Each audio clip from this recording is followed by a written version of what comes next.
La une de votre feuilleton de la semaine, avec 50 ans de retard sur le vin, le jus de pomme fermenté veut gagner ses lettres de noblesse. Certains producteurs misent désormais sur la qualité et sur le haut de gamme. Vous prendrez bien un peu de cidre cette saison et ces derniers temps, la boisson vit une petite révolution. Avec 50 ans de retard sur le vin, le jus de pomme fermenté mise désormais sur le haut de gamme. On en parle toute cette semaine dans votre feuilleton. Premier épisode tout de suite avec Rémi Mauger et Cyril Duponchel. Allez au fond du champ. Si le cidre a toute une histoire, elle mérite d'être racontée ici, à Camtour, dans le Coutançais, le Grand Sud Cotentin. Voici le paysage tel qu'il se présentait juste après-guerre. On considérait qu'à l'époque, la moitié de la surface agricole de la Manche était plantée de pommiers. À Camtour, il ne reste que ceux de Damien Le Maçon, dont ce verger, fraîchement replanté. À Courcy, pas bien loin, voilà le travail, une hécatombe. Comment la Normandie en est arrivée là, l'explication est radicale.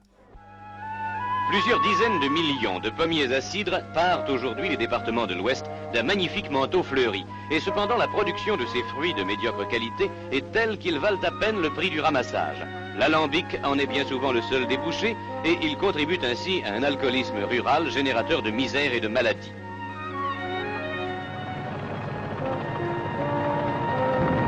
Stimulés par des primes gouvernementales, de nombreux cultivateurs procèdent à l'arrachage de ces arbres, obtenant des prairies claires dont le rendement pour la production de la viande et du lait est très supérieur à celui des traditionnelles prairies plantées. La Normandie et la Bretagne ne perdent pas cependant leur parure de printemps. Leur climat convient parfaitement à la production de poires et de pommes à couteau, dont notre pays est paradoxalement importateur et dont les possibilités de vente sont immenses dans la métropole, dans l'Union française et à l'étranger. Et le tour était joué. On planterait du maïs et on ferait pisser du lait là où les vaches broutaient sous les pommiers. Sauf que ce destin tout tracé, Damien Le Maçon n'en voulait pas. Et il est l'un des artisans, des militants du renouveau cidricole. On a un bourgeon à fleurs. Ouais. Fleur n'est pas pomme, pomme n'est pas cidre. La sagesse paysanne.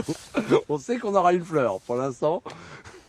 Il est épaulé, depuis un bail, par son voisin et complice Dominique Hutin, journaliste gastronomique, spécialiste du vin et promoteur de ce que l'on appelle les nouveaux cidres, à moins que ce caractère de nouveauté ne soit qu'une formule. Le paradoxe, c'est ça, c'est quand on dit les nouveaux cidres, on s'adresse effectivement à une clientèle sans doute plus moderne, mais on s'ancre terriblement sur les traditions, quoi. On est sur des vergers aux tiges, des arbres traditionnels, la plupart des pommes on les cueille à la main, on ne va pas utiliser de soufre, on ne pasteurise pas, c'est autant de procédés qui ont été mis en avant dans les années 60, 70. Et nous à l'inverse, on est plutôt sur le retour aux sources, sur des méthodes traditionnelles de production, et c'est ceux-là qu'on appelle les nouveaux cidres. Alors parlons plutôt d'une mutation, celle que des vignerons ont si bien réussi. Le vin a une histoire longue de 2000 ans, 8000 ans, mais il se raconte depuis 2000 ans. Le cidre a une très longue histoire, mais le cidre n'avait pas pris le sens, la mesure, le besoin, la nécessité de se raconter. Donc le cidre est en train de rattraper le retard qu'il accusait, qui est à peu près d'une cinquantaine d'années. L'œnologie moderne, c'est les années 50. Et voilà le résultat, une belle gamme de produits, une image sérieusement rafraîchie pour la maison Le Maçon et les producteurs qui viennent d'obtenir l'AOP Cidre Cotentin.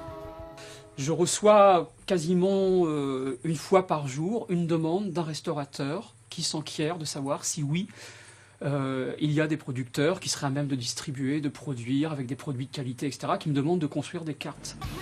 Sans compter les nouvelles tendances de consommation. Le Maçon, par exemple, est un pionnier du bon cidre à la pression.